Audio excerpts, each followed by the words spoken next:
وما تغنی الآیات والنذر عن قوم لا یؤمنون۔ اللہ اکبر، اللہ اکبر۔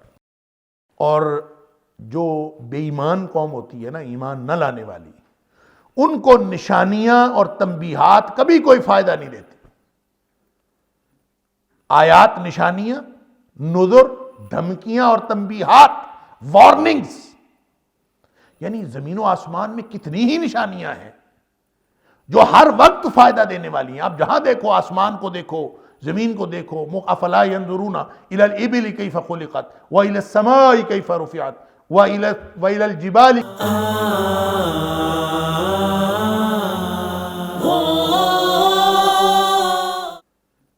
آیات نشانیاں، نذر دھمکیاں اور تنبیہات، وارننگز، یعنی زمین و آسمان میں کتنی ہی نشانیاں ہیں جو ہر وقت فائدہ دینے والی ہیں۔ آپ جہاں دیکھو، آسمان کو دیکھو، زمین کو دیکھو، افلا ينظرون الى الابل كيف خلقت والى السماء كيف رفعت والى الجبال كيف نصبت والى الارض كيف سطحت۔ زمین کو دیکھو، آسمان کو دیکھو، پہاڑوں کو دیکھو، اونٹ کو دیکھو کیسے بنایا گیا۔ یہ سب کچھ اللہ نے کیسے پیدا کیا، ان کو دیکھتے نہیں ہیں۔ اللہ تعالیٰ بار بار دیکھنے، یہ غور و فکر کرنے کی دعوت دیتا ہے۔ افلا یتفکرون، افلا تتفکرون، افلا یتدبرون القرآن ام علی قلوب اقفالها۔ یا قرآن میں غور و فکر نہیں کرتے، ان کے دلوں پر پردے پڑے ہوئے ہیں۔ اتنی نشانیاں ہیں، اللہ اکبر۔ فرمایا، اور مفسرین نے لکھا ہے کہ یہ بات بھی مشرکین مکہ کے اس سوال کے جواب میں ہے کہ جو بار بار کہتے تھے کہ ہمیں نشانیاں دکھاؤ، ہمارے لیے کوئی نشانی لاؤ، کوئی معجزہ لے کے آؤ۔ تو اللہ فرماتا ہے کہ ان سے فرما دیجئے کہ کوئی ایک معجزہ ہے، ساری کائنات ہی معجزہ ہے۔ دیکھو تو صحیح، زمین و آسمان کی ہر چیز کو دیکھو، اللہ اکبر۔ لیکن لوگ دیکھتے ہی نہیں ہیں۔ جیسے سورہ یوسف علیہ السلام میں اللہ تعالیٰ نے فرمایا وَقَيِّم مِّنْ آیَاتٍ فِي السَّمَاوَاتِ وَالْأَرْضِ يَمُرُّونَ عَلَيْهَا۔ زمین و آسمان میں کتنی ہی نشانیاں ہیں جس کے اوپر ہر وقت یہ گزرتے ہیں، ہر وقت دیکھتے ہیں۔ وَهُمْ عَنْهَا مُعْرِضُونَ، لیکن غور و فکر نہیں کرتے، منہ پھیر کے چلے جاتے ہیں، بے توجہی برتتے ہیں۔ تو اللہ فرماتا ہے کہ قُلِ انظُرُوا مَاذَا فِي السَّمَاوَاتِ وَالْأَرْضِ، اے حبیب صلی اللہ علیہ وسلم نشانیاں مانگنے والوں کو فرمائیے زمین و آسمان میں کوئی ایک نشانی ہے؟ یہ بے شمار نشانیاں موجود ہیں، زمین و آسمان کی ہر چیز کو دیکھو۔ وَمَا تُغْنِ الْآيَاتِ وَالنُّذُرُ عَنْ قَوْمٍ لَا يُؤْمِنُونَ۔ البتہ جو بے ایمان قوم ہوتی ہے، جو ایمان نہیں رکھتے، ان کو نہ کوئی نشانی فائدہ دیتی ہے، نہ کوئی تنبیہ فائدہ دیتی، نہ کوئی وارننگ، نہ کوئی ڈراوا، نہ کوئی دھمکی، نہ کوئی نشانی۔ تو اللہ کی وہ نشانیاں جو پوری کائنات میں ارد گرد پھیلی ہوئی ہیں، یا اللہ کی وہ نشانیاں جو قرآن میں آیات کی صورت میں نازل ہوئی ہیں، کوئی بھی نشانی ان لوگوں کو فائدہ نہیں دیتی جو بے ایمان ہیں، جن کے دلوں میں ایمان ایک رتی بھر بھی موجود نہیں۔ باقی لوگوں کو تو فائدہ ملتا ہے۔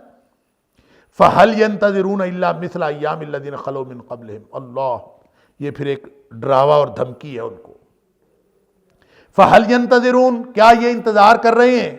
إِلَّا مِثْلَ أَيَّامِ الَّذِينَ خَلَوْا مِنْ قَبْلِهِمْ، یہ کسی اور چیز کا انتظار نہیں کر رہے سوائے اسی طرح کے دنوں کا، اسی طرح کے دور کا جس طرح کا دور پہلے لوگوں پر گزرا۔ گویا یہاں دھمکایا جا رہا ہے ان کو کہ قوم نوح کو دیکھو، قوم عاد کو دیکھو، ہود علیہ السلام کی قوم، قوم ثمود کو دیکھو، صالح علیہ السلام کی قوم، آل فرعون کو دیکھو جن کا مقابلہ موسیٰ علیہ السلام کے ساتھ ہوا، لوط علیہ السلام کی قوم کو دیکھو۔ یعنی پہلے لوگوں پر جس طرح کی کیفیت گزری، جس طرح کے دن ان کے اوپر گزرے، تم بھی اسی طرح کا انتظار کر رہے ہو۔ فَهَلْ يَنْتَظِرُونَ، پھر نہیں انتظار کر رہے وہ، الا مگر مثل ایام الذین خلو من قبلہم، سوائے ان لوگوں کی حالت جیسا، یا ان لوگوں کے دنوں جیسا جو عذاب کے دن تھے، خلو من قبلہم، جو ان سے پہلے گزرے۔ قل، اے حبیب صلی اللہ علیہ وسلم آپ ان کو فرما دیجئے، فانتظروا، ٹھیک ہے کرو انتظار، انی معکم من المنتظرین، میں بھی تمہارے ساتھ انتظار کرنے والوں میں سے ہوں کہ کب اللہ تعالیٰ کا حکم آتا ہے۔ اللہ اکبر۔ ثم ننجی رسلنا والذین آمنوا، اور ہمارا یہ قانون یہ ہے، سابقہ امتوں میں یہی قانون چلا کہ ثم ننجی، پھر ہم نجات دے دیا کرتے ہیں، رسولنا، اپنے رسولوں کو، اپنے جو ہمارے رسول بھیجے ہوئے ہوتے ہیں ان کو ہم نجات دے دیتے ہیں، والذین آمنوا، اور ان کے ساتھ جو اہل ایمان ہیں ان کو بھی نجات مل جاتی ہے۔ مشرکین مکہ کو یہ سمجھایا جا رہا ہے کہ تمہارا اگر یہ خیال ہو کہ اللہ کا عذاب آئے گا تو سب رگڑے جائیں گے، ایسا نہیں ہوتا، تم رگڑے جاؤ گے، اہل ایمان بچ جائیں گے۔ اللہ اپنے نبیوں کو بچاتا ہے، جیسا کہ ابھی میں عرض کر رہا تھا کہ اللہ تعالیٰ نے قوم عاد پر جب عذاب نازل کیا ہود علیہ السلام کو بچا لیا، قوم سمود پر عذاب آیا، صالح علیہ السلام اور اہل ایمان بچ گئے، نوح علیہ السلام کی قوم پر ایمان لانے والے، نوح علیہ السلام پر ایمان لانے والے جو 60 تھے یا 80 تھے وہ سارے بچ گئے، اللہ تعالیٰ نے ان کو بچا لیا، باقی ساری قوم پر عذاب آ گیا۔ تو اللہ تعالیٰ اپنے اہل ایمان کو بچا لیتا ہے، اور جو اہل ایمان نہیں ہوتے وہ پھنسی جاتے ہیں۔ جیسے جو لوط علیہ السلام کی بیوی تھی، چلی تو ساتھ تھی، نکلی تھی، لیکن اللہ تعالیٰ نے فرما دیا تھا چونکہ یہ اس کا کردار ٹھیک نہیں ہے اور آپ کے اوپر ایمان لانے والی نہیں ہے، لہٰذا یہ ماری جائے گی۔ حکم تھا پیچھے مڑ کے کسی نے نہیں دیکھنا، جیسے مرضی چیخیں سنائی دیں، جتنا مرضی آواز آئے، چیخو پکار سنائی دے، پیچھے مڑ کے جس نے دیکھا پھنس جائے گا۔ اس نے دیکھ لیا پیچھے مڑ کے، اللہ۔ تو یہ اللہ کا قانون ہے، ثم ننجی رسولنا والذین آمنوا، ہم پھر نجات دے دیا کرتے ہیں۔ اب یہ گویا اس میں اہل ایمان کو، صحابہ کرام کو اور نبی اکرم صلی اللہ علیہ وسلم کو تسلی بھی ہے، مشرکین مکہ کو تنبیہ بھی ہے، تم مارے جاؤ گے، یہ بچ جائیں۔ کذالک حقا علینا ننجی المؤمنین، پھر یہ تکرار کے ساتھ فرمایا یہ کرنا ہمارے ذمے ہے، یہ ہماری ذمہ داری ہے۔ کذالک، اسی طرح، حقا علینا، یہ ہمارے ذمے ہے، ہماری ذمہ داری ہے۔ کیا؟ ننجی المؤمنین، ہم اہل ایمان کو ہمیشہ نجات دے دیتے ہیں۔ لہٰذا جتنے مرضی برے حالات ہوں، جتنے مرضی مشکلات ہوں، اللہ تعالیٰ اہل ایمان کو اس میں سے نجات دے ہی دیا کرتا ہے۔ بس فرق یہ ہے کہ بندہ مومن ہو، اللہ پر ایمان رکھنے والا ہو، اور دنیاوی اور مادی سہاروں پر ایمان رکھنے والا نہ ہو، تو اللہ تعالیٰ ان کو نجات دے ہی دیا کرتا ہے۔ جس وقت کوئی سہارا، کوئی مادی وسیلہ نہیں تھا یا نہیں ہوتا، یوں کہہ لیں، اس وقت اللہ کی مدد آتی ہے۔ یوں کہہ لیجئے، جو میں اکثر عرض کرتا ہوں، یہ فقرہ اللہ کرے کہ میرے اور آپ کے دلوں میں بیٹھ جائے۔ اللہ پر کامل توکل کے لیے مادی سہاروں سے کامل مایوسی ضروری ہے۔ جب تک مادی سہاروں سے کامل مایوس نہیں ہوں گے آپ اللہ پر کبھی کامل توکل نہیں کر سکتے۔ جو کامل توکل ہے اس کے لیے کامل مایوسی ضروری ہے کہ آپ کو مادی چیزوں سے، مادی اسباب کے اوپر ذرہ بھر بھروسہ نہ ہو، بھروسہ اللہ پر ہو۔ ظاہر ہے اگر دنیاوی اور مادی سہاروں پر آپ کا بھروسہ ہو گیا تو جتنا بھروسہ ان پر ہوگا اتنا اللہ تعالیٰ کے توکل میں کمی ہوگی۔ جب اللہ کے توکل میں کمی ہوگی تو پھر اللہ تعالیٰ سے مدد کیسے لیتے ہو؟ اللہ کی مدد آتی ہی اس وقت ہے جب انسان کامل بھروسہ اللہ پر کرتا ہے۔ تو دنیاوی اسباب و وسائل استعمال کرتے ہوئے ان پر بھروسہ نہیں کرنا، استعمال ان کو کرنا ہے لیکن بھروسہ نہیں کرنا، بھروسہ اللہ کی ذات پر۔ دنیاوی اسباب و وسائل، جیسے گھٹنا باندھا تھا نا، نبی پاک صلی اللہ علیہ وسلم نے کسی بدوی سے پوچھا تھا کہ اونٹ کہاں ہے، کہاں باندھا ہے؟ تو اس نے کہا میں نے اس کو نہیں باندھا، اس کو ویسے چھوڑ دیا اللہ کے بھروسے پر۔ تو نبی پاک صلی اللہ علیہ وسلم فرمایا نہیں، پہلے اس کو باندھو پھر اللہ پر بھروسہ کرو۔ تو باندھنے کا مطلب یہ نہیں ہے کہ رسی کے اوپر بھروسہ ہے، باندھنے، تدبیر اختیار کرنا اللہ کا حکم ہے، اللہ کے رسول صلی اللہ علیہ وسلم کو حکم۔ لہذا تدبیر اختیار کرنی، تدبیر اختیار کرنا توکل کے خلاف نہیں ہے، تدبیر اختیار کرنا توکل میں شامل ہے۔ جس اللہ پر بھروسہ کرنا ہے اسی نے ہمیں یہ تدبیر عطا کی ہے اور تدبیر کا راستہ دکھایا ہے۔ لہٰذا پہلے گھٹنا باندھو پھر اللہ پر بھروسہ کرو، لیکن بھروسہ صرف اللہ پر کرو۔ اگر بھروسہ کسی اور پر ہوا تو پھر اللہ تعالیٰ کی مدد نہیں آتی۔ اللہ اکبر۔ لہذا فرمایا کہ کذالک حقا علینا ننجی المؤمنین، ہم اہل ایمان کو بچا لیتے ہیں، یہ ہماری ذمہ داری ہے، اور اللہ کے ذمے اسی وقت ہوتا ہے جب انسان خالص اللہ پر بھروسہ کرتا ہے۔ قل یا ایھا الناس، اے حبیب صلی اللہ علیہ وسلم آپ اعلان کر دیجئے، یا ایھا الناس، اے لوگو، ان کنتم فی شکن، اگر تم کسی شک میں ہو، من دینی، میرے دین کے بارے میں. اب یہ بالکل یوں کہہ لیجئے کہ آخری آیات ہیں سورہ یونس کی، اور اس میں گویا ایک حتمی نوعیت کا اعلان ہے کہ اگر تمہیں کوئی شک ہے میرے دین کے بارے میں، اور شک تم چھوڑ ہی نہیں رہے، اور ابھی تک تمہیں وہ حق جو اپنی پوری آب و تاب کے ساتھ چمک رہا ہے وہ تمہیں کوئی اٹریکٹ ہی نہیں کر رہا، تمہارے پاس اس کے اندر کوئی کشش ہی نہیں تمہارے لیے، اگر تم ابھی بھی شک میں مبتلا ہو. شک اور تردد کیا ہوتا ہے؟ شک مکمل ریجیکشن نہیں ہوتی، ایک کفر ہوتا ہے، ایک شک ہوتا ہے. کفر یہ ہوتا ہے کہ آدمی انکار کر دے. جو شک اور تردد ہوتا ہے وہ ہمیشہ دو امکانات میں سے کوئی ایک ہوتا ہے، یا دو سے زائد امکانات بھی ہو سکتے ہیں، ان میں سے آدمی سب کو ممکنہ طور پر کنسیڈر کر رہا ہو تو یہ شک ہے. یعنی ممکنہ طور پر کنسیڈر کرنے کا مطلب یہ ہے کہ آپ یہ نہیں کہتے کہ نبی پاک صلی اللہ علیہ وسلم، یعنی مشرکین مکہ یہ نہیں کہہ رہے تھے کہ نبی پاک صلی اللہ علیہ وسلم نعوذ باللہ من ذالک جھوٹے ہیں، یہ نہیں کہتے تھے. ان کو شک تھا کہ جھوٹے بھی ہو سکتے ہیں، سچے بھی ہو سکتے ہیں. جنہوں نے کفر کر لیا وہ گویا شک میں نہیں ہے، وہ تو ان کو تو یقین ہو گیا کہ نبی پاک صلی اللہ علیہ وسلم، انہوں نے اپنے یقینی طور پر اس کو نبی کریم صلی اللہ علیہ وسلم کے سچے ہونے کے امکان کو رد کر دیا. اور جن کو شک تھا، شک کہہ کرنے والے، چونکہ اس میں ایک امکان ہوتا ہے ایمان کا اور دوسرا امکان ہوتا ہے کفر کا، لہذا اس کو، اس کیفیت کو شک کہتے ہیں. اور شک میں رہنے والا بھی نبی کریم صلی اللہ علیہ وسلم کی امت کے ساتھ کوئی تعلق نہیں رکھتا.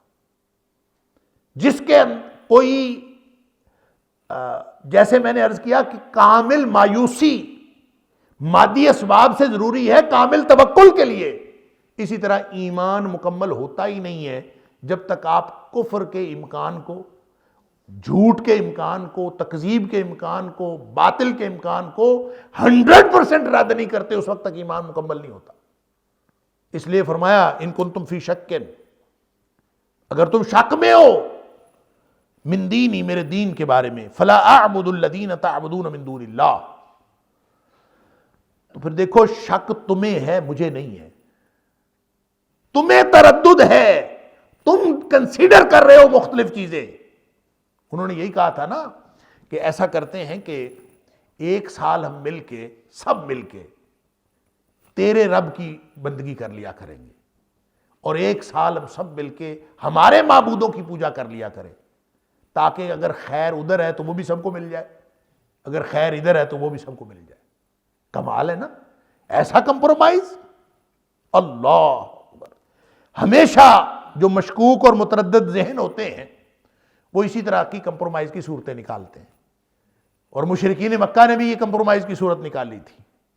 اور اللہ تعالیٰ نے بالکل صاف بتا دیا کہ جھوٹے لوگ ہیں. فلا تطع المکذبین، یہ جھوٹے لوگ ہیں.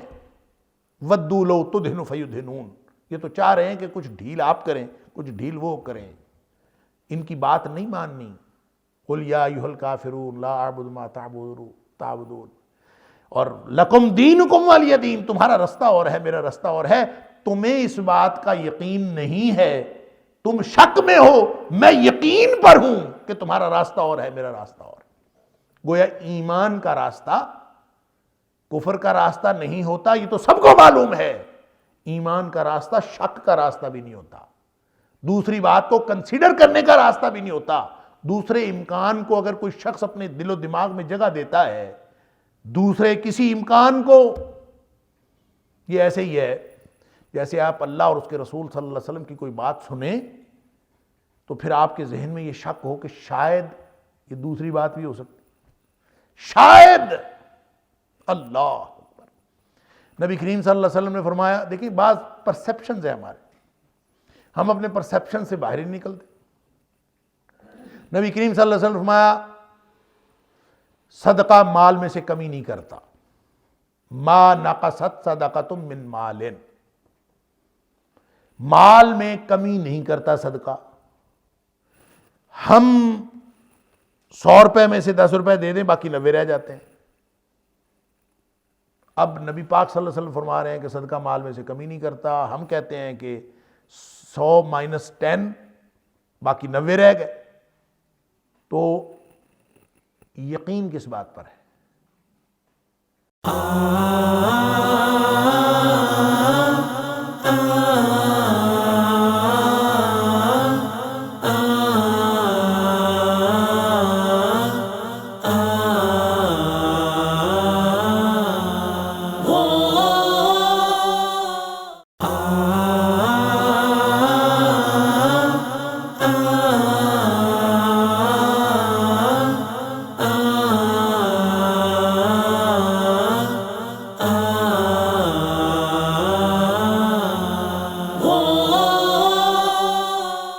کس بات پر یقین ہے؟ اس کیلکولیشن پر جو میں کر رہا ہوں، جو ہم کر رہے ہیں، اس کیلکولیشن پر یقین ہے، یا اس کیلکولیشن پر یقین ہے جو نبی کریم صلی اللہ علیہ وسلم نے کر کے بتا دی؟ ما نقصت صدقۃ من مال، بھائی مال میں سے کمی نہیں ہوتی صدقہ دینے سے. تو اس کا مطلب ہے کہ جو میری کیلکولیشن ہے نا، یہ ناقابل فہم ہے. نبی پاک صلی اللہ علیہ وسلم کی بات ناقابل فہم نہیں ہے، میری کیلکولیشن غلط ہے. مجھے یہ سمجھنا پڑے گا کہ میرے باقی رہ جانے والے 90 روپے وہ اس طرح کارآمد ہوں گے، اس طرح میرے لیے فائدہ مند ہوں گے جتنا وہ 100 روپیہ میرے لیے کارآمد نہیں تھا. نبی کریم صلی اللہ علیہ وسلم دیکھیں، نوٹوں کے ساتھ کوئی پیار تھوڑی ہوتا ہے، نوٹ تھوڑی انسان چاہتا ہے. اصل میں نوٹوں کے ساتھ پیار ہوتا ہے اس فائدے کی وجہ سے جو ان نوٹوں کے بدلے میں انسان کو حاصل ہوتا. لہذا یہ اللہ کا کام ہے. صدقہ دینے سے جو بظاہر کیلکولیشن میں کمی آتی ہے، اللہ اس کو کمپنسیٹ کرتا ہے اس فائدے کے ذریعے سے جو آپ نے اس رقم کے اگینسٹ حاصل کرنا تھا. یہ یقین کی بات ہے. اور اگر ہم کنسیڈر کرتے رہے کہ نہیں میں دے دوں گا تو کمی ہو جائے گی، یہ کر دوں گا تو وہ ہو جائے گا، میری فلاں ضرورت رہ جائے گی. نبی کریم صلی اللہ علیہ وسلم فرماتے ہیں صدقہ تو اصل صدقہ ہی وہ ہے جو اس وقت دیا جائے وَأَنْتَ صَحِيحٌ شَحِيحٌ، جو اس وقت دیا نا جب آپ بالکل تندرست ہٹے کٹے ہیں اور لالچ بھی موجود ہے، دل میں لالچ بھی موجود ہے، ابھی پیسے اکٹھے کرنے ہیں، ابھی ضرورتیں موجود ہیں. اور ضرورتیں ہونے کے باوجود جب آپ اللہ کے راستے میں خرچ کرتے ہیں، صدقہ کرتے ہیں، تو وہی اصل میں صدقہ ہے. اصل صدقہ ہے ہی وہ. جب مرنے لگتے ہیں تو کافر بھی ٹرسٹ کو دے جاتے ہیں سارا کچھ. موت کے وقت جب ضرورت نہیں رہتی تو لوگ ساری اپنی جائیدادیں غریبوں کے نام لگوا جاتے ہیں، یہ اس کو دے دینا، یہ اس کو دے دینا. اصل مسئلہ اس وقت ہے جب آپ اکٹھا کر رہے تھے نا مال، اس وقت اللہ کے راستے میں دینا. یہ شک اور ایمان میں یہی فرق ہے. اس وقت انسان کو یہ ہوتا ہے کہ اگر میں نے اکٹھا نہ کیا تو پتہ نہیں کیا بڑھے گا، اگر یہ نہ ہوا تو پتہ نہیں کیا بنے گا. یہ جو پتہ نہیں ہے نا، یہ شک ہے. لوگ کہتے ہیں پتہ نہیں اللہ کننا کما تے راضی، کہتے ہیں نا پتہ نہیں اللہ کننا کما تے راضی. بکواس ہے. اللہ جن کاموں پہ راضی ہے اللہ نے بتا دیا. اللہ کے رسول صلی اللہ علیہ وسلم نے بتا دیا ہے کہ اللہ کن باتوں پہ راضی ہے. لہٰذا یہ کہنا پتہ نہیں کننا بات کا کماتے اللہ راضی، پتہ نہیں کن باتوں پہ اللہ راضی. یہ شک کی باتیں ہیں. شک کا تعلق ایمان کے ساتھ نہیں ہے. لہذا ان کنتم فی شک فی من دینی، میرے دین کے بارے میں اگر تم کسی شک میں ہو، فلا اعبد الذین تعبدون من دون اللہ، تو پھر سن لو تمہارے شکوک و شبہات اپنی جگہ. تم نے تو اپنے خیالات میں یہ امکان رکھا ہے کہ میں سچا ہو سکتا ہوں. میرے پاس اس بات کا کوئی امکان نہیں ہے کہ تم سچے ہو سکتے. یعنی فلا اعبد الذین تعبدون من دون اللہ، میں پھر بندگی نہیں کرتا ان چیزوں کی، ان شریکوں کی جو اللہ کے سوا تم کرتے ہو، میں نہیں کرتا. اللہ اکبر. فلا اعبد الذین تعبدون من دون اللہ، میں پوجا نہیں کرتا ان چیزوں کی جن کو تم اللہ کے چھوڑ کر پوجا کرتے ہو. کیا مطلب؟ کہ وہ ساری کنسیڈریشنز جس میں میرا سچا ہونے کی کنسیڈریشن بھی شامل ہے، جس میں تصدیق و تکذیب کی ساری کنسیڈریشن شامل ہیں، صحیح اور غلط سب شامل ہے، پھر ہی تو شک بنتا ہے. تو تم نے تو اپنے عقائد میں، اپنے خیالات میں گنجائش رکھی ہے، میں نے کوئی گنجائش نہیں رکھی.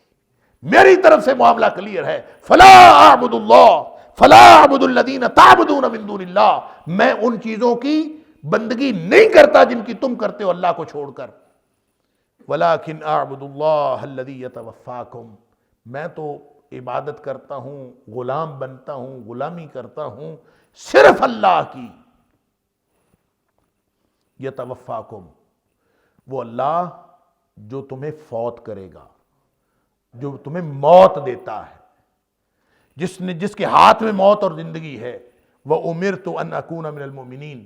اور مجھے تو حکم یہی دیا گیا ہے کہ شک والا نہیں بننا، ایمان والا بننا ہے. وَأُمِرْتُ، اور مجھے حکم دیا گیا ہے، ان اکون، یہ کہ میں ہو جاؤں من المؤمنین، ایمان والوں میں سے. وَأَنْ أَقِمْ وَجْهَكَ لِلدِّينِ حَنِيفًا. اور مجھے یہ بھی حکم دیا گیا ہے کہ تم یہ متردد ہو کر، کبھی ادھر کبھی ادھر ہو کر، آدھا تیتر اور آدھا بٹیر ہو کر نہیں. وَأَنْ أَقِمْ، مجھے یہ حکم دیا ہے کہ میں قائم رکھوں اپنے آپ کو اور میں سیدھا رہوں. کس طرح، کس چیز کو قائم رکھوں، کس طرح سیدھا رکھوں؟ وَجْهَكَ لِلدِّينِ حَنِيفًا. اپنا چہرہ دین کے لیے بالکل یکسو کر لو، یکروہا کر لو. اگر اس میں رخ کی ذرا بھی ادھر ادھر کنسیڈریشن ہوئی نا تو وہ دین نہیں ہے. وَأَقِمْ وَجْهَكَ لِلدِّينِ حَنِيفًا. مجھے تو یہ حکم دیا ہے کہ اپنا چہرہ بالکل سیدھا رکھو. کس کے لیے؟ دین کے لیے. حنیفہ، یکسو ہو کر، یک رخا ہو کر. یہ متردد ہونے کی گنجائش نہیں ہے، شک و شبے کی کوئی گنجائش نہیں ہے دین کے اندر. وَلَا تَكُونَنَّ مِنَ الْمُشْرِكِينَ. گویا باطل کو کسی سطح پر بھی کنسیڈر کرنا شرک ہے. کسی سطح پر بھی یکسوئی کے خلاف کرنا وہ شرک ہے. لہذا یکسو ہوں گے تو شرک سے بچیں گے. وہ راستہ ایک ہی ہے اور وہ توحید کا راستہ ہے. اگر اس درمیان میں کوئی اور چیز شامل ہو گئی، کوئی اور کنسیڈریشن شامل ہو گئی، جیسے ہم سوچتے رہتے ہیں یہ کریں گے تو یہ ہوگا، یہ کریں گے تو یہ ہوگا، یہ کریں گے تو یہ ہوگا، تو یہ تو چیزیں جو اس طرح کی کنسیڈریشنز ہیں وہ ہمیں شرک میں مبتلا کر دیتی ہیں، جو یکسوئی کو تباہ کرتی ہیں، جو یک رخا ہونے کو اور موحد ہونے کو تباہ کرتی ہیں، وہ اصل میں انسان کو مشرک ہونے میں مبتلا کرتی ہیں، شرک میں مبتلا کرتی ہیں. وَأَنْ أَقِمْ وَجْهَكَ لِلدِّينِ حَنِيفًا. مجھے یہ بھی حکم ہوا ہے کہ اپنا چہرہ سیدھا رکھو دین کے لیے، بالکل سیدھا یک رخا ہو کر، یکسو ہو کر. وَلَا تَكُونَنَّ مِنَ الْمُشْرِكِينَ، اور مشرکوں میں سے نہ ہو جانا. وَلَا تَدْعُ مِن دُونِ اللَّهِ مَا لَا يَنْفَعُكَ وَلَا يَضُرُّكَ. اب یہ توحید کے پہلو بیان ہو رہے ہیں. پکارنا بھی نہیں ہے کسی کو، اللہ کو چھوڑ کر ایسی چیزوں کو نہیں پکارنا. ما لا ينفعک، جو نہ تمہیں فائدہ دے سکتی ہیں، ولا یضرک، نہ تمہیں نقصان دے سکتی. توحید سمجھائی جا رہی. اب یہ بظاہر تو خطاب صیغہ واحد کا ہے، بظاہر خطاب نبی پاک صلی اللہ علیہ وسلم کو، لیکن در حقیقت ساری انسانیت کو خطاب ہے کہ اللہ کو چھوڑ کر کسی اور کو نہیں پکارنا. ما لا ينفعک ولا یضرک، جو نہ نفع دے سکتی ہے نہ نقصان دے سکتی ہے. اللہ اکبر. فَإِن فَعَلْتَ، اگر تو کرے گا ایسا، یعنی کیا کرے گا؟ کسی ایسی چیز کو پکار بیٹھا جو نہ فائدہ دے سکتی ہے نہ نقصان، جس کے ہاتھ میں نفع نقصان نہیں ہے، ان کو پکارا. فَإِنَّكَ إِذًا مِّنَ الظَّالِمِينَ، پھر تو ظالموں میں سے ہو جائے گا. اللہ اکبر. ظلم کیا ہے؟ وضع شیء فی غیر محلہ، وضع شیء فی غیر موضعہ. کہ شرک یہ ہے کہ آپ کسی کا حق ماریں، کسی کا حق جو بنتا ہے اس کو نہ دیں، یہ ظلم ہے. اور یہ حق اللہ کا ہے کہ اس کو پکارا جائے. اور خاص طور پہ جو ما فوق الاسباب ہے، یعنی تخصیص اس کی ہے. تو تحت الاسباب تو آپ کسی کو بھی پکار سکتے ہیں، تحت الاسباب آپ کسی سے بھی مدد مانگ سکتے ہیں، لیکن فوق الاسباب جہاں بظاہر کوئی مادی سبب موجود نہ ہو اور پھر بھی آپ مانگیں، یہ صرف اللہ کا حق ہے کہ ما فوق الاسباب اس سے مانگا جائے، اس کو پکارا جائے، کیونکہ دعا ہی تو عبادت ہے. الدعاء هو العبادہ، الدعاء مخ العبادہ. جو لوگ اللہ کو نہیں پکارتے اللہ ناراض ہوتا ہے. اللہ اکبر. من لم يدع اللہ غضب علیہ. نبی پاک صلی اللہ علیہ وسلم فرمایا جو اللہ سے دعا نہیں کرتا اللہ تعالیٰ اس پر ناراض ہوتا ہے. اور جو اللہ کو چھوڑ کر کسی اور سے مانگ رہا ہو، اللہ تمہاری دعاؤں کا انتظار کر رہا ہے. کیونکہ تم دعا مانگو، تم اللہ سے نہیں مانگتے، اللہ ناراض ہوتا ہے. تو اللہ کی ناراضگی اسی بات پر ہے کہ تم اللہ سے جب نہیں مانگتے، عاجزی کا اظہار نہیں کرتے، اور جو اللہ سے مانگنے کی بجائے کسی مخلوق سے مانگنا شروع کر دے، اللہ کی بجائے کسی اور کو کرنے والا اور بھرنے والا سمجھنا شروع کر دے، اس سے بڑا ظلم اور کیا ہوگا. فَإِنَّكَ إِذًا مِّنَ الظَّالِمِينَ. پھر تو ظالموں میں سے ہو جائے گا. اسی لیے فرمایا إِنَّ الشِّرْكَ لَظُلْمٌ عَظِيمٌ. شرک سب سے بڑا ظلم. توحید سکھائی ہے اللہ. یہ وہی مضمون ہے جو مسند احمد کی اس روایت میں جو حضرت عبداللہ بن عباس رضی اللہ تعالیٰ عنہ کو جو ابھی بچے تھے تو نبی کریم صلی اللہ علیہ وسلم نے ان کو عقیدہ سکھایا تھا. ابھی 10 یا 12 سال کے بچے تھے. نبی کریم صلی اللہ علیہ وسلم کے ساتھ سواری کرنے کا اتفاق ہوا.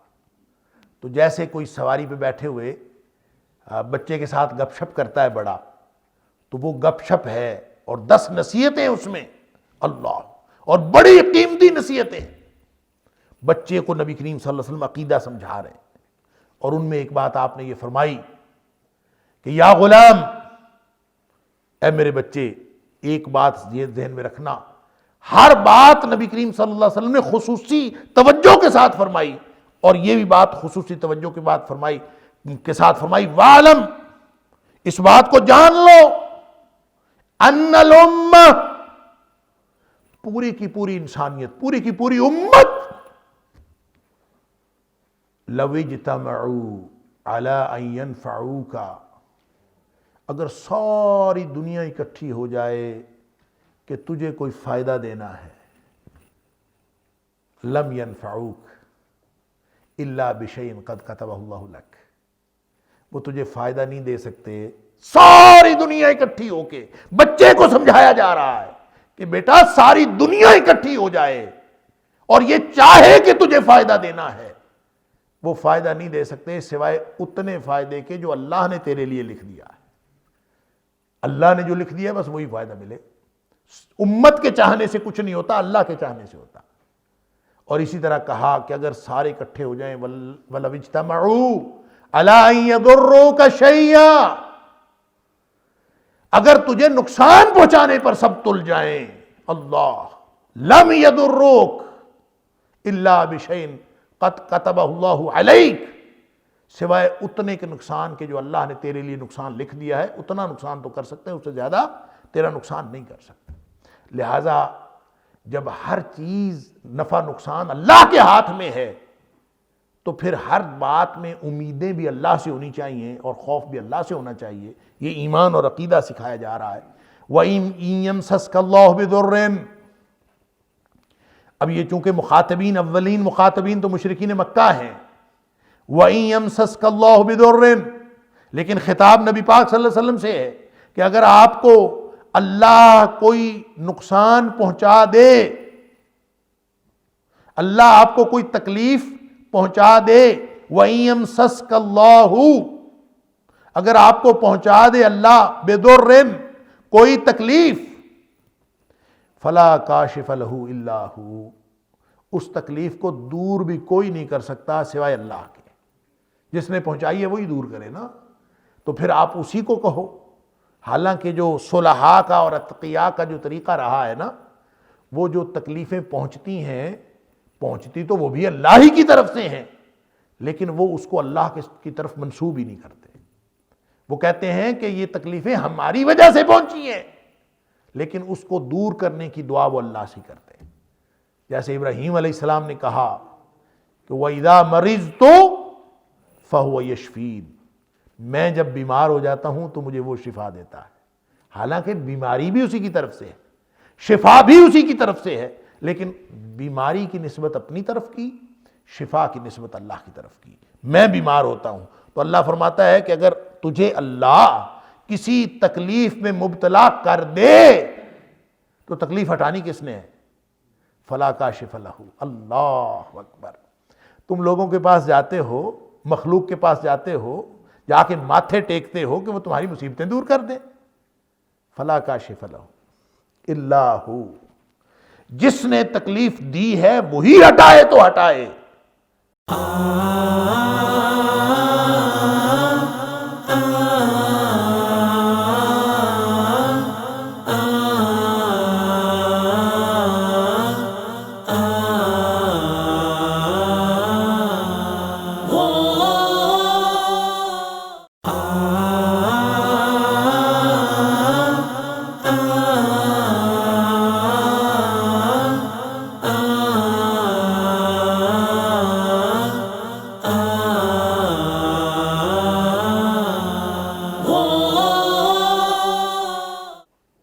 اس کے ہاتھ میں سارا نفع نقصان ہے، امیدیں اسی سے وابستہ کیا کرو۔ وَإِن يُرِدْكَ بِخَيْرٍ، اور اگر اللہ تجھے کوئی بھلائی پہنچانا چاہے، یہ وہی عقیدہ ہے جس کا میں نے ابھی ذکر کیا، جو نبی، جس کی تشریح نبی پاک صلی اللہ علیہ وسلم نے فرمائی ابن عباس رضی اللہ تعالیٰ سے گفتگو کرتے ہوئے۔ اللہ اکبر۔ وَإِن يُرِدْكَ بِخَيْرٍ، اگر اللہ تجھے بھلائی دینے کا ارادہ کر لے کہ تجھے بھلائی پہنچانی ہے، کوئی اچھائی پہنچانی ہے، فلا راد لفضلہ، اللہ اکبر، تو اس فضل کو کوئی ہٹانے والا نہیں۔ اس کا مطلب پتہ کیا ہے؟ خیر کو یہاں فضل کہا گیا ہے۔ خیر، اگر اللہ خیر کا ارادہ کر لے، بھلائی کا ارادہ کر لے کہ تمہیں کوئی بھلائی ملنی ہے، فلا راد لفضلہ، اور اللہ کے فضل کو کوئی ہٹانے والا نہیں۔ پھر اللہ کے فضل کو کوئی ہٹانے والا نہیں، گویا خیر کو یہاں فضل کہا ہے۔ اور فضل کیا ہوتا ہے؟ پہلے کہہ چکا ہوں، پہلے عرض کر چکا ہوں، فضل ہوتی ہے ایڈیشنل چیز، زائد چیز، جو خاص اللہ اپنی رحمت سے دیتا ہے۔ وہ عدل کے صورت میں، بدلے کی صورت میں نہیں ہوتا، وہ انسان کی کسی کاوش کا نتیجہ نہیں ہوتا، وہ انسان کی کسی کارکردگی کا صلہ نہیں ہوتا۔ فضل ایڈیشنل چیز ہوتی ہے، فضل زائد چیز ہوتی ہے، عدل سے بڑھ کر کوئی چیز ہوتی ہے، جو اس کا حق بنتا ہے اس سے بڑھ کر کوئی چیز ہوتی ہے۔ تو اللہ جب فرماتا ہے کہ وَإِن يُرِدْكَ بِخَيْرٍ فَلَا رَادَّ لِفَضْلِهِ، تو اس کا مطلب ہے اللہ تمہارے گناہوں کے باوجود، تم گناہوں کے مستحق ہوتے ہو، اللہ تمہیں بھلائیاں پہنچاتا ہے۔ تم عذاب کے مستحق ہوتے ہو، تم برائیوں کے مستحق ہوتے ہو، تم مصیبتوں کے مستحق ہوتے ہو، اللہ تمہیں خیر پہنچاتا رہتا ہے۔ دنیا گناہ کرتی رہتی ہے، دنیا اللہ کی نافرمانیاں کرتی رہتی ہے، اللہ پھر بھی رزق عطا کرتا رہتا ہے۔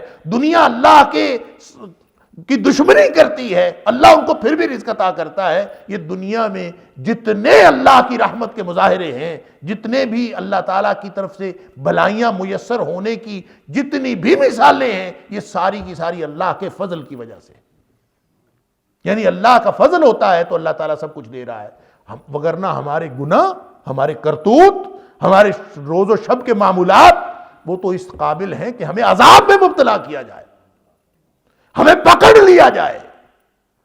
اللہ فرماتا ہے نا وَلَوْ يُؤَاخِذُ اللَّهُ النَّاسَ بِمَا كَسَبُوا، اگر لوگوں کے کرتوتوں کے سبب اللہ پکڑ لے،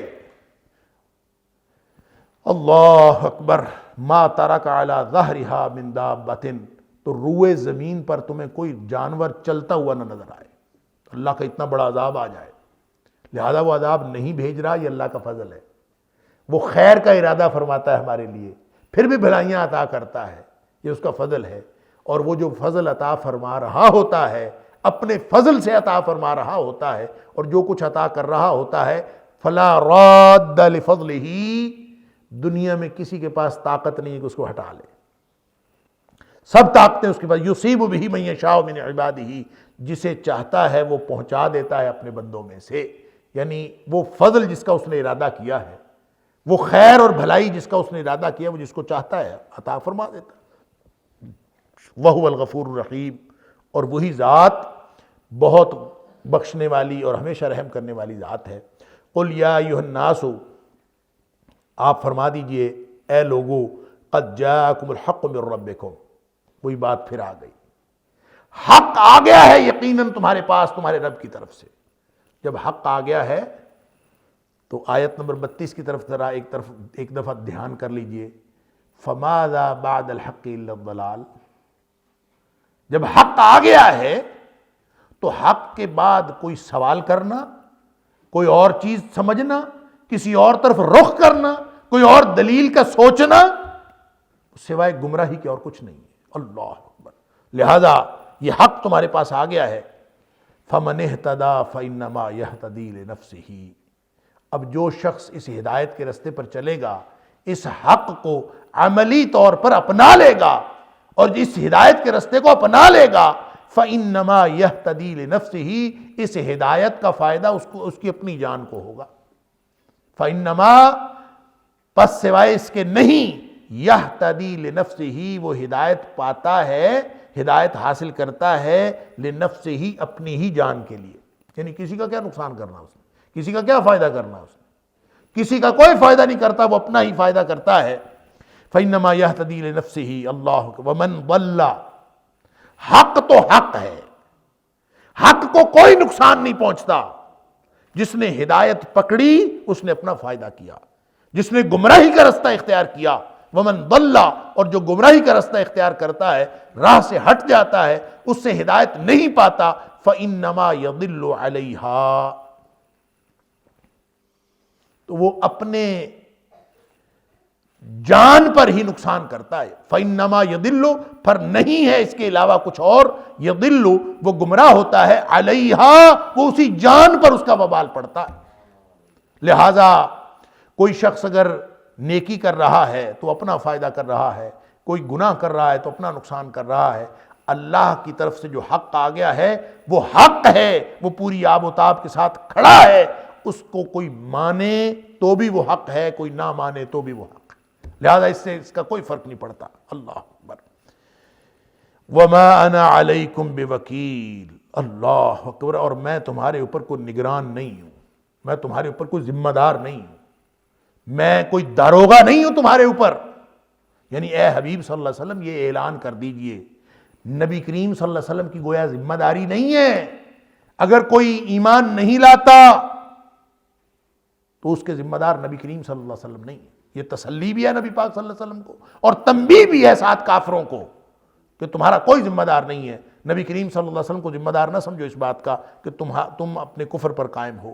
وَاتَّبِعْ مَا يُوحَىٰ إِلَيْكَ وَاصْبِرْ، اے حبیب صلی اللہ علیہ وسلم آپ کو جو وحی کی گئی ہے، آپ کی طرف جو کچھ وحی کیا گیا ہے، آپ اسی کی اتباع کرتے رہیں، وَاصْبِرْ، اسی پر ڈٹے رہیں، حَتَّى يَحْكُمَ اللَّهُ، یہاں تک کہ اللہ کی طرف سے کوئی فیصلہ آ جائے۔ وہ فیصلہ کیا ہے؟ وہ دنیاوی جنگوں کی صورت میں بھی ہو سکتا ہے، اور اللہ تعالیٰ کافروں کو شکست دے دے مسلمانوں کے ذریعے سے، اور وہ فیصلہ اللہ کی طرف سے موت کی صورت میں بھی ہو سکتا ہے، اور وہ فیصلہ اللہ کی طرف سے قیامت کے دن بھی ہو سکتا ہے۔ حتیٰ یحکم اللہ، اور وہ انسان کی اپنی موت تک بھی ہو سکتا ہے، جیسے فرمایا وَاعْبُدْ رَبَّكَ حَتَّى يَأْتِيَكَ الْيَقِينُ، جب تک موت نہیں آ جاتی تم اللہ کی بندگی پر ڈٹے رہو۔ یہ اسی طرح کی بات ہے، وَاتَّبِعْ مَا يُوحَىٰ إِلَيْكَ، جو کچھ آپ پر وحی کیا گیا ہے اس کی پیروی کرو، وَاصْبِرْ، اور ڈٹے رہو، حتیٰ یحکم اللہ، یہاں تک کہ اللہ تعالیٰ فیصلہ فرما دے، وَهُوَ خَيْرُ الْحَاكِمِينَ، اور وہ سب سے بہترین ہے فیصلہ کرنے والا۔ اللہ کے فضل سے، اللہ کی رحمت سے سورہ یونس تکمیل کو پہنچی۔ اللہ تعالیٰ ہم سب کی طرف سے قبول فرمائے۔ سورہ ہود کی ابتدا ہے، اور سورہ ہود کی ابتدا کرنے سے قبل میں چاہوں گا کہ میں تھوڑا سا تعارف عرض کر دوں اس کا، سورہ ہود کا، اس کے مضامین کا۔ دیکھیں سورہ ہود مکی صورت ہے، جس طرح سورہ یونس مکی صورت ہے، اسی طرح سورہ ہود بھی مکی ہے۔ گویا اس کے مضامین میں بھی وہی توحید کا پیغام، شرک سے بچنے کا پیغام، اور کفار مکہ کو تنبیہ، نبی اکرم صلی اللہ علیہ وسلم کو تسلی، اور یہ اسی طرح کے مضامین جس طرح کے سارے مکی صورتوں کے اندر آتے ہیں وہی سورہ ہود میں، لیکن خاص طور پہ سورہ ہود کے اندر 7 نبیوں کا ذکر کیا گیا۔ جو تاریخی حوالہ قرآن دیتا ہے، اور قرآن کا اسلوب ہے کہ قرآن دعوت دیتے ہوئے تاریخ کا حوالہ دیتا ہے، تو تاریخ کے حوالے کے طور پر 7 نبیوں کا ذکر قرآن حکیم نے اس صورت میں کیا، اور بالعموم 6 اقوام ہیں جن کی تباہی و بربادی کی داستان قرآن اکٹھے سناتا ہے، اور ان کی اکٹھے داستان سنا کے، اور 7ویں نبی اس میں حضرت ابراہیم علیہ السلام ہے۔ 6 نبیوں کا ذکر، نوح علیہ السلام کی قوم تباہ و برباد ہوئی، اسی طرح حضرت ہود علیہ السلام کی قوم تباہ و برباد ہوئی، صالح علیہ السلام کی قوم تباہ و برباد ہوئی، لوط علیہ السلام کی قوم تباہ و برباد ہوئی، شعیب علیہ السلام کی قوم تباہ و برباد ہوئی، اور موسیٰ علیہ السلام کی قوم یعنی جو آپ کے مقابلے میں تھے آل فرعون کی قوم تباہ و برباد ہوئی۔ تو اسی طرح سے یہ 6 اقوام کی تباہی کا ذکر اس میں ہے، اور اصل میں یہ کفار مکہ کو تنبیہ کے طور پر ہے، اور یہ اس قدر پرتاثیر تنبیہ ہے، یعنی بنیادی موضوع تو توحید ہی ہے، لیکن توحید کے نہ ماننے والوں کے لیے اس قدر یہ پرتاثیر تنبیہ ہے کہ نبی پاک صلی اللہ علیہ وسلم کے جو آپ کے چہرہ اقدس پہ اور آپ کے جو بالوں میں کچھ بڑھاپے کے آثار نظر آئے، تو ایک دن حضرت ابوبکر صدیق رضی اللہ تعالیٰ فرماتے ہیں کہ اللہ کے رسول صلی اللہ علیہ وسلم آپ کے اوپر تو بڑھاپے کے آثار ہیں، تو اس موقع پر نبی کریم صلی اللہ علیہ وسلم فرمایا شیبتنی ہود والواقعہ والمرسلات وعما یتساءلون واذا الشمس کورت۔ ترمذی شریف کی حدیث ہے، آپ نے فرمایا ان صورتوں نے مجھے بوڑھا کر دیا، شیبتنی، مجھے ان صورتوں نے بوڑھا کر دیا ہے۔ کن صورتوں نے؟ اس میں آپ نے جو چند صورتوں کے نام لیے اس میں پہلا نام آپ نے سورہ ہود کا لیا، اور باقی صورتیں بھی سورہ واقعہ، سورہ مرسلات، سورہ عما یتساءلون جس کو سورہ نبا ہم کہتے ہیں، اور سورہ تکویر جس کا ذکر یہاں وَإِذَا الشَّمْسُ كُوِّرَتْ کہہ کے فرمایا۔ تو یہ ساری صورتوں کے اندر یا قیامت کا ذکر ہے اور یا پھر قوموں کی تباہی و بربادی کا ذکر ہے، تو گویا ایسی وہ ساری صورتیں نبی اکرم صلی اللہ علیہ وآلہ وسلم کا یہ فرمان یہ بتاتا ہے کہ مومن کے اوپر جتنی بھی کیفیتیں طاری ہوتی ہیں وہ اچھائی کی ہوں یا برائی کی ہوں، اس کا تعلق قرآن کے ساتھ ہوتا ہے، اس کا تعلق ایمان کے ساتھ ہوتا ہے۔ لہٰذا مومن کے اوپر جو اچھائی آتی ہے، مومن کے اوپر جو بھی کیفیتیں طاری ہوتی ہیں، وہ اس نے اپنی زندگی کو قرآن کے مطابق ڈھالا ہوتا ہے یا قرآن کو اپنی زندگی میں داخل کیا ہوتا ہے۔ اللہ تعالی ہمیں بھی اس بات کی توفیق عطا فرمائے کہ ہم قرآن کو اپنی زندگیوں میں داخل کر لیں۔ تو جیسا میں نے عرض کیا کہ اس صورت کا بنیادی موضوع توحید ہے، اور درمیان میں 6 اقوام کی تباہی کا ذکر ہے۔ 7ویں حضرت ابراہیم علیہ السلام، 7ویں نبی کا ذکر ہے حضرت ابراہیم علیہ السلام کا۔ حضرت لوط علیہ السلام کا ذکر جہاں پہ آتا ہے وہاں پہ حضرت ابراہیم علیہ السلام کا ذکر بھی ہے، کیونکہ حضرت ابراہیم علیہ السلام اور حضرت لوط علیہ السلام ہم عصر بھی تھے، اور دوسرا یہ کہ حضرت ابراہیم علیہ السلام اور حضرت لوط علیہ السلام کا آپس میں رشتہ بھی تھا۔ حضرت لوط علیہ السلام بھتیجے تھے حضرت ابراہیم علیہ السلام کے، لہٰذا جب لوط علیہ السلام کی قوم پر عذاب لانے والے فرشتے آئے تو پہلے ابراہیم علیہ السلام کے پاس آئے، اس لیے ان کا ذکر بھی ہے۔ تو یہ پوری صورت جو ہے اس کو اس طرح سے 8 حصوں میں تقسیم کیا جا سکتا ہے، 6 اقوام کے قصے، اور پہلا حصہ جو ہے ابتدا میں وہ بھی ایک ابتدائیہ ہے توحید کے مضمون پر مبنی، اور جو آخری حصہ ہے 8واں وہ بھی ایک اختتامیہ ہے توحید کے مضمون پر مبنی۔ شروع میں بھی توحید کا مضمون ہے اور آخر پہ بھی توحید کا مضمون ہے، درمیان میں 6 اقوام کے قصے ہیں۔ یہ گویا ایک خلاصہ ہے اس پوری صورت کا، اور کن کن آیات میں یہ بیان ہوا ہے انشاءاللہ اگلے سبق کا جب آغاز کریں گے بشرط زندگی اور بشرط توفیق الہی انشاءاللہ، تو یہیں سے آغاز کریں گے کہ کون کون سی آیات ہیں۔ مثلا 1 سے 24 تک کی جو ابتدائی حصہ ہے 1 سے 24 تک ہے، یعنی اس میں توحید کا ذکر ہے ابتدائی کے طور پر، پھر اس کے بعد آیت نمبر 25 سے 49 تک جو ہے نوح علیہ السلام کا ذکر ہے، پھر ان کی قوم کی تباہی کا ذکر ہے، اسی طرح سے آنورڈ۔ اللہ تعالیٰ مجھے اور آپ کو قرآن سمجھنے اور عمل کرنے کی توفیق عطا فرمائے۔ وآخر دعوانا الحمدللہ رب العالمین۔